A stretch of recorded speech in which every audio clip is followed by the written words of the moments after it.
Hello दोस्तों। आज की वीडियो में मैं आपके लिए पाक रेंजर्स की दो खौफनाक कहानियां लेकर आया हूं।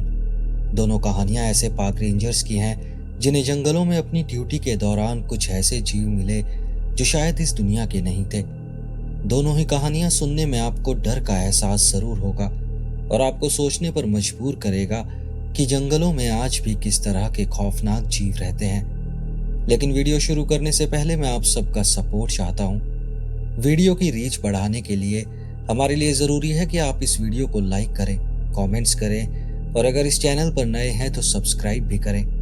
मैं हर ट्यूसडे, थर्सडे, सैटरडे आपके लिए जंगलों की ऐसी ही खौफनाक कहानियां लेकर आता हूं। मैं नहीं चाहता कि आप एक भी स्टोरी मिस करें।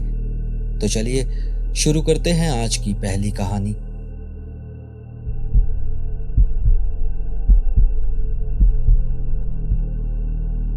मेरा नाम डैनियल हूपर है और ये सब मेरे साथ 1989 में शेनानडोआ नेशनल पार्क में हुआ था।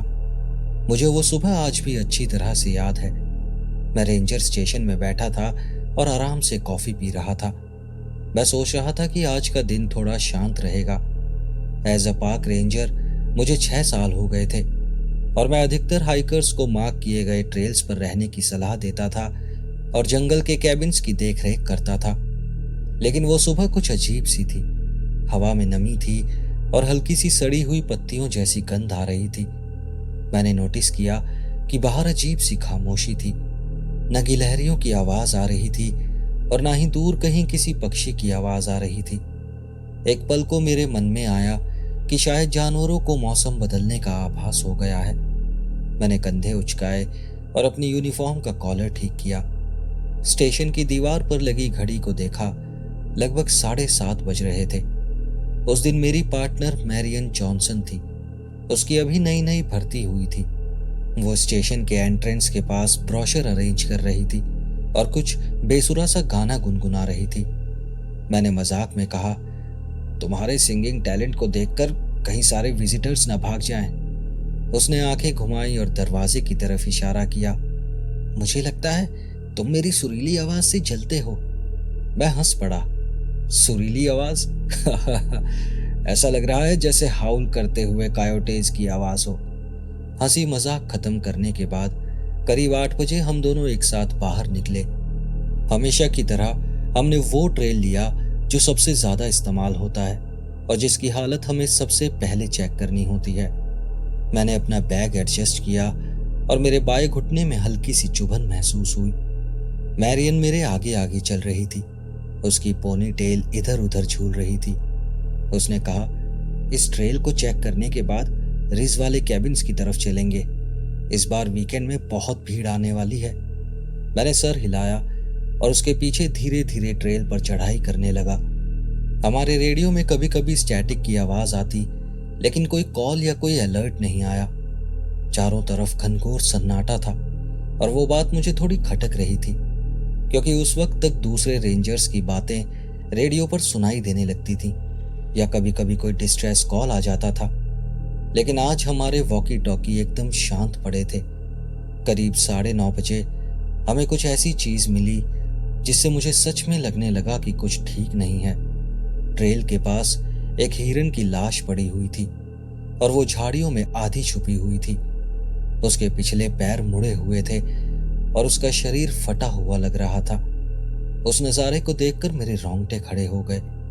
मैरियन नीचे झुकी और अपनी नाक पर हाथ रख लिया। ये कूगर का काम है क्या? उस पार्क में कभी कभी कूगर दिखाई दे जाते थे, लेकिन वो कूगर का काम नहीं लग रहा था। मुझे कुछ ठीक नहीं लगा। ऐसा लग रहा था जैसे जिसने भी ये सब किया है उसने हिरन को खाने के लिए नहीं मारा था। जंगल में एक अजीब सी सड़ी हुई गंध फैली हुई थी, जैसे खून और बहुत पुराना मांस सड़ रहा हो। मैंने एक लकड़ी से हिरन को हल्के से हिलाया और फिर उसे वहीं छोड़ दिया। मैरियन के सामने मैंने शांत दिखने की कोशिश की। हम आगे बढ़ते रहे और अब थोड़ा धीरे धीरे चल रहे थे। मुझे अपने हाथों पर बाल खड़े होते महसूस हो रहे थे। करीब दोपहर तक हम एक छोटे से खुले मैदान में पहुंचे जहां एक फैमिली को कैंप करना था। उन्होंने वहां का परमिट लिया हुआ था और उन्हें वहीं होना चाहिए था, लेकिन वहां हमें टेंट का कोई नामो निशान नहीं मिला। कोई आग जलाने की जगह भी नहीं दिखी। वहां सिर्फ कुछ फटे हुए नायलॉन के टुकड़े बिखरे हुए थे और एक ड्रिंक कूलर पड़ा था जिसे किसी ने तोड़ दिया था। वहां कोई इंसान नहीं था, बस कुछ सामान फैला हुआ था। मैंने आवाज देकर पूछा, हेलो, क्या कोई है? लेकिन कोई जवाब नहीं मिला। मैंने सोचा शायद वो लोग कहीं आसपास हाइकिंग करने गए होंगे, लेकिन उनका टेंट या कुछ सामान तो वहां जरूर होना चाहिए था। मैंने मैरियन की तरफ देखा। उसकी आंखों में चिंता और थोड़ा सा डर था। आसमान अब पूरी तरह बादलों से भरा हुआ था। हमने फिर से रेडियो चेक किया, लेकिन सिर्फ स्टैटिक की आवाज आई। फिर मैंने स्टेशन कॉल करने की कोशिश की, लेकिन सिर्फ स्टैटिक की ही आवाज आई। मैंने कहा, शायद सिग्नल का कुछ इशू है, चलो ऊपर चलकर ट्राई करते हैं, शायद रिज केबिन्स के पास नेटवर्क मिल जाए। हम क्रीक के साथ साथ ऊपर चढ़ने लगे। हम हर कदम सोच समझ कर रख रहे थे। हमें रास्ते में बहुत सी अजीब चीजें दिखी, जैसे 8 फीट की ऊंचाई पर टूटी हुई टहनियां, पेड़ों पर पंजों के गहरे और टेढ़े मेढ़े निशान। मैरियन एकदम चुप थी, बस उसकी सांसों की आवाज और हमारे बूट्स के नीचे सूखे पत्तियों की चरमराहट सुनाई दे रही थी। दोपहर तक हम उन कैबिन्स पर पहुंच गए। वहां 3 कैबिन्स थे, छोटे छोटे लकड़ी के स्ट्रक्चर जिन्हें हाइकर्स किराए पर ले सकते थे। कैबिन नंबर 1 का दरवाजा खुला हुआ था। उसके अंदर बेड उल्टे पड़े थे और फर्श पर लाल रंग के धब्बे थे। मैंने एक कोने की तरफ देखा और फिसलते फिसलते बचा। वहां एक जूता पड़ा हुआ था। मैं बाहर आया और खुद को संभालने की कोशिश करने लगा। कैबिन 2 का दरवाजा बंद था, लेकिन उसके फ्रेम पर गहरे खरोंच के निशान थे। मैंने आवाज देकर पूछा, अंदर कोई है क्या? एक धीमी सी सिसकती आवाज आई। मैरियन दौड़ कर गई और कान दरवाजे से सटाकर सुनने लगी। Help, please help. मैंने दरवाजा तोड़ने की कोशिश की। मैंने उस दरवाजे को धक्का मार मार कर जैसे तैसे खोल लिया। अंदर एक आदमी दीवार के सहारे बैठा था। वो 35-40 साल का लग रहा था। उसने एक कमीज पहनी हुई थी जो कंधों से फटी हुई थी। उसकी त्वचा एकदम पीली थी और सीने पर खून से सने हुए टेढ़े मेढ़े और गहरे खरोंच के निशान थे। मैं उसके पास गया और धीरे से पूछा, यहाँ क्या हुआ है और तुम्हारी ये हालत किसने की? उसने सर हिलाया। उसे सांस लेने में भी मुश्किल हो रही थी।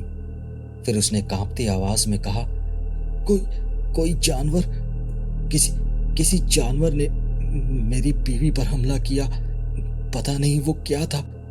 वो खांसा और फिर उसने अपने मुंह से खून थूका। प्लीज प्लीज हमारी हेल्प करो। मैरियन ने फिर से रेडियो ट्राई किया, लेकिन कोई कनेक्शन नहीं हो पाया। मैंने केबिन में फर्स्ट एड किट ढूंढी और उसे पट्टी बांधने की कोशिश की। वो करहा उठा। वो एकदम अचानक से आया और हम पर हमला कर दिया।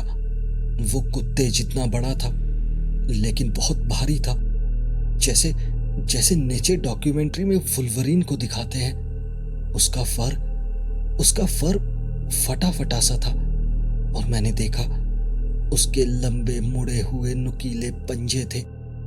फिर उसने डर से मेरी आंखों में देखकर कहा, मेरी बीवी बाहर भागी। मुझे उसकी चीखें सुनाई दे रही थी और फिर एकदम से चुप्पी छा गई। मैरियन मेरी तरफ देखने लगी और पहली बार वो कुछ नहीं बोली। वो आदमी मेरा हाथ पकड़कर बोला, बाहर अकेले मत जाना। वो अभी भी यही है, मैं जानता हूं, मुझे पता है वो हमारे आसपास ही है। मैंने उसे दिलासा देने की कोशिश की, लेकिन कुछ मिनटों बाद उसकी आंखें बंद हो गईं। मैंने उसकी नब्ज चेक की। उसकी नब्ज काफी धीमी और कमजोर थी। मैंने सबसे पहले खुद को शांत करने की कोशिश की। हमने कैबिन का दरवाजा जितना हो सका उतना बंद किया और अंदर से बैरिकेड कर लिया। तभी अचानक एक आवाज आई, जैसे कोई टहनी टूटी हो। मैं और मैरियन, हम दोनों दरवाजे से कान लगाकर सुनने लगे, लेकिन फिर कोई आवाज नहीं आई। चारों तरफ घनघोर सन्नाटा था। मेरा दिमाग तेजी से चल रहा था। हमें किसी भी तरह मदद बुलानी थी।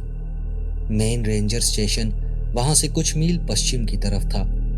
अगर हम तेज तेज चलें तो शायद उस चीज से पहले पहुंच सकते थे। मैं उस आदमी को वहां छोड़ना नहीं चाहता था, लेकिन उसकी हालत बहुत खराब लग रही थी। मैरियन ने अपने चेहरे से पसीना पोंछा और कहा, अगर हम यहीं रहे तो एक शिकार की तरह बंद होकर बैठे रहेंगे। एक काम करते हैं, स्टेशन की तरफ चलते हैं और इसे भी अपने साथ ले लेते हैं। मैंने चुपचाप सहमति में सर हिला दिया। मैंने ध्यान से उस आदमी की तरफ देखा। वो काफी हल्का था और हम दोनों के लिए उसे कंधे के सहारे उठाना आसान था। हम लोग कैबिन से बाहर निकले। हम दोनों ने उसे अपने कंधों के सहारे उठाया हुआ था। वो काफी कराह रहा था और उसका सर इधर उधर झूल रहा था। वो शायद बेहोशी में जाने वाला था। ट्रेल काफी ऊबड़ खाबड़ था और बहुत जल्द शाम होने लगी थी। चलते चलते मैं एक पेड़ की जड़ से टकरा गया और लगभग उस आदमी को गिरा ही दिया था। मैरियन ने भी झुंझला कर मेरी तरफ देखा। तभी हमारे ऊपर एक डाल चरमराई और मुझे लगा जैसे कोई हलचल हुई है। मैं ठीक से नहीं देख पाया। शायद कोई रैकून था या कोई उल्लू था या शायद कुछ और ही था, लेकिन हम बढ़ते रहे। हमारी कोशिश यही थी कि हम ट्रेल से ना भटके। फिर हम एक मोड़ पर पहुंचे और जैसे ही हमने उस मोड़ पर कदम रखा, कोई एकदम से ढलान से नीचे ठीक हमारे सामने कूदा। उसका शरीर बहुत गठीला था, गहरे भूरे रंग का फर था और उसकी गर्दन बहुत मोटी थी। उसका चेहरा किसी बैजर की तरह लग रहा था, लेकिन उससे कहीं ज्यादा बड़ा था। उसकी नाक काफी लंबी थी। उसकी आंखों में डूबती रोशनी की हल्की सी चमक थी। उसके आगे के पंजे इतने मजबूत लग रहे थे जैसे हड्डियां भी आसानी से तोड़ सकते हैं। उसके नाखून मुड़े हुए थे और बहुत गंदे थे, शायद खून में सने हुए थे। लेकिन अजीब बात यह थी, उसने एक आवाज तक नहीं निकाली। वो बस हमें घूरता रहा। उसने अपना सर एक तरफ झुकाया हुआ था, जैसे वो परख रहा हो कि हम क्या कर सकते हैं। मैरियन जमकर खड़ी हो गई। वो घायल आदमी कांपने लगा। मैं धीरे धीरे पीछे हटने की कोशिश कर रहा था, लेकिन तभी उस चीज ने अपना सर नीचे झुकाया और हम पर झपट पड़ा। मेरे पास बस इतना ही वक्त था कि मैं उस आदमी को जमीन पर छोड़ सकूं।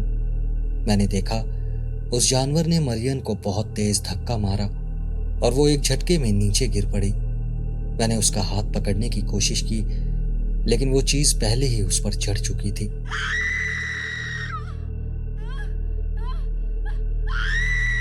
मैरियन बहुत तेज चीखने लगी। मैंने अपनी यूटिलिटी नाइफ को निकालने की कोशिश की, लेकिन मेरी उंगलियां सुन्न हो गई थी। मुझे कुछ महसूस ही नहीं हो रहा था। जब तक मैंने चाकू निकाला, मरियन चुप हो चुकी थी। मैं लड़खड़ाया, पीछे हटा। चाकू मेरे हाथ में कांप रहा था। मरियन को मारने के बाद वो चीज मुझे घूरने लगी। उसका मुंह खून से गीला हो चुका था। फिर वो वापस मुड़ा और मरियन की लाश को घसीटते हुए पेड़ों की तरफ ले गया। मैं भागना चाहता था, उसके पीछे जाना चाहता था, लेकिन मैं जानता था वो जा चुकी है। अब कोई फायदा नहीं है, और अगर मैं उससे लड़ा तो मैं भी मारा जाऊंगा। मैं धीरे धीरे पीछे हटा और उस घायल आदमी से टकरा गया। वो अभी भी सांस ले रहा था। उसकी आंखें आधी खुली हुई थी। उसने कुछ बुदबुदाया। आवाज बहुत धीमी थी। उसने कहा, मुझे छोड़ के मत जाना, प्लीज मुझे बचा लो। मैंने कुछ नहीं कहा, और तभी फिर से कुछ हलचल होने लगी। वो चीज वापस आ रही थी। हाथ में चाकू थामे हुए मैं उस आदमी के सामने खड़ा हो गया, लेकिन वो चीज एकदम से मुझ पर झपट पड़ी। वो इतनी जोर से टकराया कि मैं संतुलन खो बैठा और पीठ के बल जमीन पर गिर पड़ा। मैंने हवा में बेतहाशा वार किए। शायद एक बार चाकू उसके शरीर को छू भी गया, क्योंकि वो झटके से पीछे हटा। उसके पीछे हटने से मुझे थोड़ा वक्त मिला और मैं अपने घुटनों के बल बैठ गया। मैंने घायल आदमी का हाथ पकड़ा, उसे खींचने की कोशिश की, लेकिन वो दर्द से चिल्ला पड़ा। वो चीज अब हमें चारों तरफ से घेरने लगी थी। मैं समझ गया था, अब मैं उसे नहीं बचा पाऊंगा। मैं उसे घसीट नहीं सकता था। जैसे ही मैंने फिर से उसे उठाने की कोशिश की, वो जानवर एक कदम और पास आ गया, जैसे चुनौती दे रहा हो।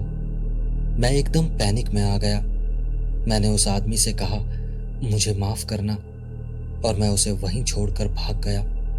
मैं नीचे की ओर दौड़ता चला गया। टहनियां मेरे चेहरे से टकरा रही थी, लेकिन मैं बस भागता रहा। गीली पत्तियों पर मेरे बूट्स फिसलते रहे। मैं एक बार गिरा, मेरी कोहनी छिल गई, लेकिन मैं फिर उठा और तब तक दौड़ता रहा जब तक मेरी सांसें नहीं चलने लगी।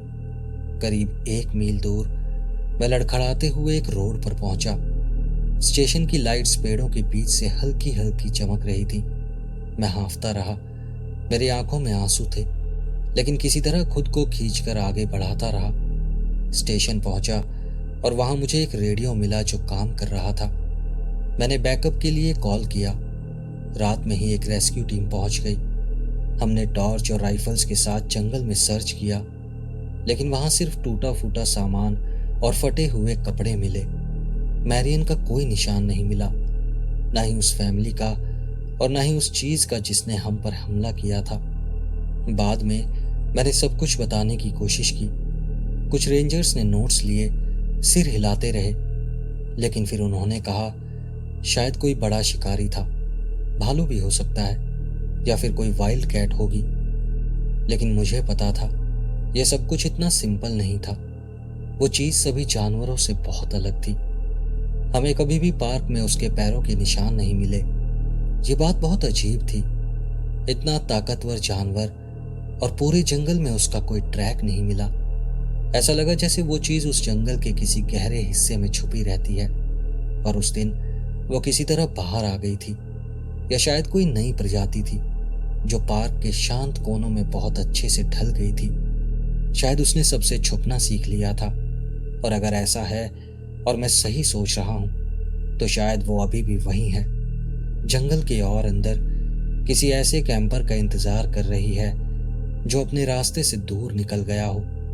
मुझे कभी जवाब नहीं मिले। मैं बस इतना जानता हूं कि मैं जिंदा वापस आ गया और मेरी पार्टनर उसका शिकार बन गई। मैं उस आदमी को भी अकेला छोड़ आया था, और बस यही बातें आज भी मुझे रातों को सोने नहीं देती।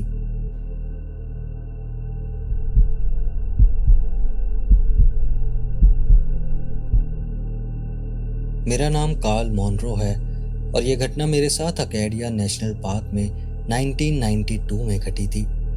तब मेरी उम्र करीब 33 साल थी और मैंने ये रेंजर वाली नौकरी इसलिए ली थी क्योंकि मुझे जिंदगी में शांति और सुकून चाहिए था।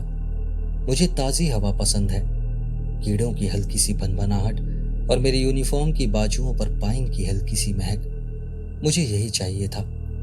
इस नौकरी से पहले मैं थोड़ा बहुत इधर उधर भटका था।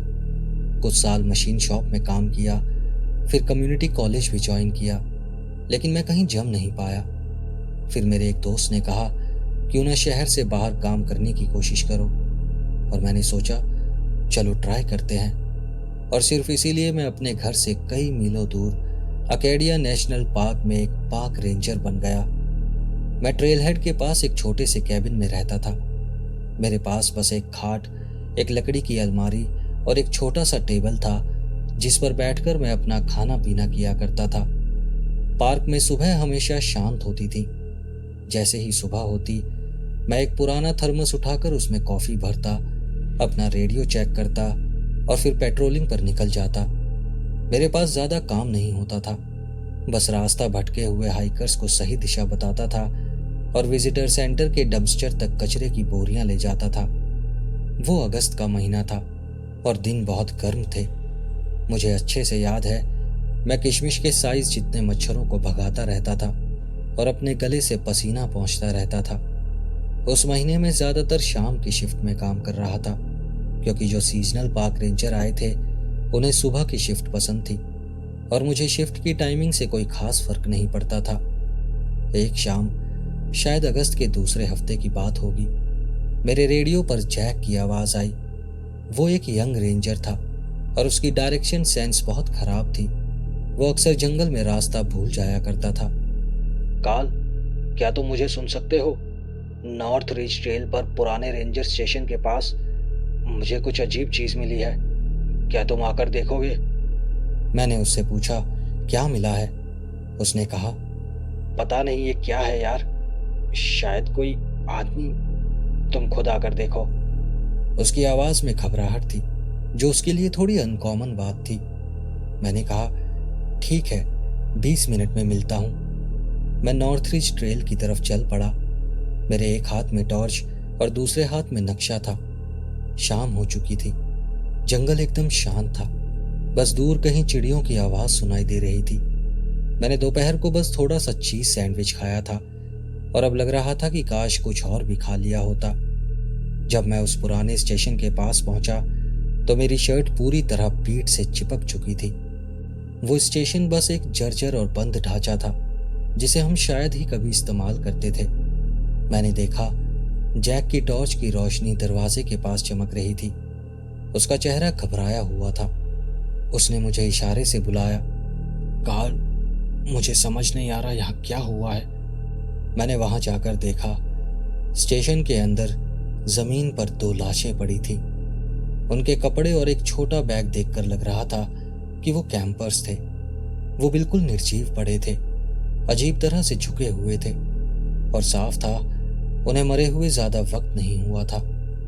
वो मंजर बहुत डरावना था। मैंने उनकी पल्स चेक की, लेकिन मुझे पहले से ही अंदाजा हो गया था। उनकी आंखें छत की ओर घूर रही थी और अंदर की हवा में एक अजीब सी गंध थी। किसी चीज ने उन्हें पूरी तरह फाड़ डाला था। मैंने उनका सामान देखा, कुछ भी गायब नहीं हुआ था। वो कोई चोरी का मामला नहीं था। दरवाजा भी बाहर से जबरन तोड़ा गया था। दरवाजे की लकड़ी अंदर की तरफ टूटी हुई थी। हमें समझ नहीं आ रहा था कि ऐसा कौन कर सकता है। शायद कोई पागल जानवर। हमारे इलाके में लोमड़ियां, फिशर्स और कुछ कायोटेस भी थे, लेकिन ऐसा कुछ मैंने पहले कभी नहीं देखा था। और फिर बिना आवाज किए वो जानवर गायब भी हो गया। जंगल में आवाजें कई मीलों तक सुनाई दे सकती हैं, लेकिन हमने किसी तरह के संघर्ष की भी आवाज नहीं सुनी। मैंने जैक से कहा, घबराओ मत, हमें इसे रिपोर्ट करना होगा। मैंने रेडियो चालू किया, लेकिन सिर्फ स्टैटिक सुनाई दिया। वो पुराना स्टेशन वैसे भी खराब सिग्नल के लिए पहले से ही बदनाम था। मैंने कहा, चलो वापस चलते हैं और स्टेशन जाकर कॉल करते हैं। हम दोनों वहां से बाहर निकले और रेंजर स्टेशन के लिए निकल पड़े। हम दोनों धीरे धीरे ट्रेल पर नीचे उतरने लगे। हम बहुत ज्यादा ध्यान से कदम रखते हुए और झाड़ियों में टॉर्च की रोशनी डालते हुए चल रहे थे। अभी हम आधे रास्ते में थे, तभी हमारे पीछे से टहनियां टूटने की आवाज आई। मैंने चारों तरफ रोशनी डाली, लेकिन कुछ नहीं दिखा। जैक ने कांपती आवाज में कहा, कार्ल, तुम्हें लगता है हम सेफ हैं? मैंने उसे दिलासा देने की कोशिश की, लेकिन खुद मेरे मन में भी यकीन नहीं था। मेरा दिल तेजी से धड़कने लगा। हमने अपनी चाल तेज कर दी। हमारे बूट जमीन पर रगड़ खा रहे थे। हम दौड़ नहीं रहे थे, लेकिन तेज चलने की कोशिश कर रहे थे। तभी हमने एक अजीब सी आवाज सुनी, एक खुरचने की आवाज, जैसे किसी जानवर के पंजे पेड़ की छाल पर घिस रहे हों। जैक ने टॉर्च बाईं तरफ घुमाई और एक पल के लिए मुझे कुछ दिखा। एक झाड़ी के पीछे कोई झुका हुआ था। उसका शरीर असामान्य रूप से लंबा था और वो बहुत पतला था, लेकिन ऊपर से उसकी खाल गहरी और जगह जगह से उखड़ी हुई थी। उसके हाथ पैर कुछ अजीब तरीके से मुड़े हुए थे। हमारी टॉर्च की रोशनी में उसकी आंखें चमकने लगी। फिर वो इतनी आसानी से झाड़ियों में गायब हो गया कि अगर मैं पल भर के लिए पलकें झपका देता तो शायद देख ही नहीं पाता। जैक ने फुसफुसाकर कहा, वो क्या था? तुमने देखा उसे? मैंने सर हिलाकर हाँ कहा, लेकिन मेरे गले से आवाज नहीं निकली। हम दोनों दौड़ने लगे। हम किसी भी तरह बस मेन स्टेशन तक पहुंचना चाहते थे। 1-2 मिनट बाद हम सांस लेने के लिए थोड़ा रुके। जंगल में कोई आवाज नहीं थी, बस हल्की फुल्की हवा की सरसराहट सुनाई दे रही थी। मैं हल्का सा हंसा, शायद नर्वसनेस की वजह से। मैंने कहा, अभी अगर कोई बोले कि डेस्क जॉब ले लो, लेकिन पगार थोड़ी कम होगी, सच कहूं मैं तो अभी के अभी साइन कर दूंगा। जैक ने भी मुस्कुराने की कोशिश की, लेकिन वो ठीक से हंस नहीं पाया। आखिरकार हम मेन स्टेशन पहुंच गए। मैंने शेरिफ डिपार्टमेंट को कॉल किया और उन्हें सारी रिपोर्ट दी। कॉल रखने के बाद मैंने दरवाजे का लॉक चेक किया, खिड़की की कुंडी चेक की। जैक कुर्सी पर बैठा अपने बूट्स को घूर रहा था। हमने तय किया कि उस अजीब प्राणी के बारे में तब तक कुछ नहीं बताएंगे जब तक उसके बारे में कुछ ठोस पता न चल जाए। हम नहीं चाहते थे कि कोई हमें पागल समझे। वैसे भी 2 लोगों की मौत को समझाना ही काफी मुश्किल था। करीब 1 घंटे बाद एक डिप्टी वहां पहुंची। उसका नाम मिरांडा था। वो धूल से सनी हुई कार से उतरी। उसका चेहरा सख्त और गंभीर था। हम उसे उस पुराने स्टेशन तक ले गए और वहां हमने उसे लाशें और जबरदस्ती खोला गया दरवाजा दिखाया। उसने हमसे पूछा कि क्या हमने कुछ अजीब देखा। मैं थोड़ा झिझका और फिर उस चीज के बारे में बताया जो हमने झाड़ियों में देखी थी। मैंने वो बात बताते हुए थोड़ा शांत दिखने की कोशिश की। मिरांडा ने मेरी बात को एकदम से नहीं नकारा। उसने कुछ नोट्स लिए, अपने कान खुजाए और कहा कि हमें बैकअप का इंतजार करना चाहिए। जैक और मैंने सर हिलाया। जैक ने पूछा, क्या हम कुछ और कर सकते हैं? मिरांडा ने कहा, हमें बस उस पुराने स्टेशन के आसपास की निगरानी करनी है। हम दोनों टॉर्च लेकर बाहर निकल गए और आसपास देखने लगे। मिरांडा अंदर ही रुकी रही और बैकअप का इंतजार करने लगी। मैं और जैक स्टेशन के 2 विपरीत कोनों में खड़े हो गए। चांद की हल्की रोशनी पत्तों से छनकर आ रही थी। मैं दूर के ट्रैफिक की आवाज पर ध्यान देने की कोशिश कर रहा था। अगर हवा सही दिशा में चल रही हो तो हाईवे की गाड़ियों की आवाज सुनाई देती थी। तभी मिरांडा की चीख सुनाई दी। मैंने उसका नाम पुकारा और दौड़ता हुआ अंदर पहुंचा। लेकिन जब मैंने अपनी टॉर्च चारों तरफ घुमाई तो वहां बस उसकी सर्विस हेड जमीन पर पड़ी थी। मैंने पीछे की खिड़की देखी, वो हमने बंद की थी, लेकिन अब वो टूटी हुई थी। जैक लड़खड़ाता हुआ अंदर आया। उसकी आंखें फटी हुई थी। उसने कहा, अभी के अभी हमें मदद बुलानी होगी। मैंने हाँ में सर हिलाया और हम दोनों मेन रोड की तरफ दौड़ने लगे। भागते भागते मैंने अपनी बाईं ओर कुछ हरकत देखी। मैं उसे नजरअंदाज करके भागता रहा, लेकिन थोड़ा सा आगे जाकर हमने देखा वो चीज हमारे रास्ते को रोककर झुकी हुई खड़ी थी। चांद की हल्की सी रोशनी उसके शरीर पर पड़ रही थी। उसका पतला मगर मजबूत मांसपेशियों वाला शरीर था। जगह जगह से उसकी खाल उखड़ी हुई थी, बिल्कुल ऐसी जैसे किसी बीमार जानवर की हो। उसके कान बिल्कुल बिल्लियों की तरह पीछे दबे हुए थे, जैसे छलांग मारने की तैयारी कर रहा हो। वो आगे बढ़ा और मैंने देखा कि उसके अगले पंजे चौड़े थे, जैसे किसी पेड़ की छाल नोचने के लिए बने हों, किसी छोटे जानवर के शिकार के लिए नहीं। और शायद हम उसके लिए कोई छोटा शिकार नहीं थे। हमने उसे चकमा देने की कोशिश की और उसके बाईं तरफ से भागने लगे, लेकिन वो बहुत तेज था और एक झटके में वो हमारे और करीब आ गया। मैंने देखा जैक ने अपनी टॉर्च को हथियार की तरह घुमाने की कोशिश की, लेकिन उस चीज ने उसे जमीन पर गिरा दिया। और फिर मैंने जैक की सांसों की आवाज सुनी, जैसे किसी ने उसका दम घोट दिया हो। मैंने जमीन से एक टूटी हुई डाली उठाई और उस जीव पर मारने की कोशिश की। उसका शरीर बहुत ठोस था, जितना दिखता था उससे ज्यादा भारी था। वो झटका खाकर पीछे हटा और दोबारा जैक की तरफ मुड़ गया। जैक बहुत जोर से चीखा, ऐसी चीख जिसने मुझे अंदर तक हिला दिया। मैंने होश संभाला और फिर से उस डाली से मारना शुरू किया। मैं चिल्ला रहा था, कुछ भी बोल रहा था और जोर जोर से उसे मार रहा था।